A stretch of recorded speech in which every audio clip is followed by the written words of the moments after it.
To talk to text on messages using Google Voice Typing on Samsung Galaxy S24 Ultra, first make sure to assign the voice input on your keyboard to Google Voice Typing. To do so, swipe down the top of the screen and then tap setting icon. Scroll down the screen to find General Management. Tap General Management and then tap Samsung Keyboard Setting. Scroll down the screen. Tap Voice Input and then select Google Voice Typing. Now open Messages app. Tap the required conversation. Tap the text field to show up the keyboard.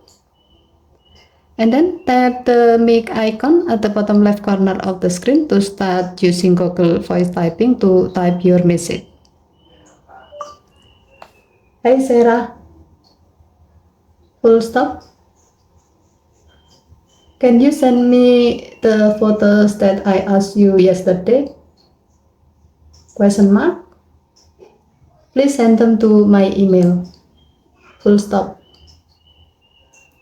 Thank you. Exclamation mark. And then when you finish typing your message, you can tap the send button to send the message. Okay, thank you for watching. Have a nice day.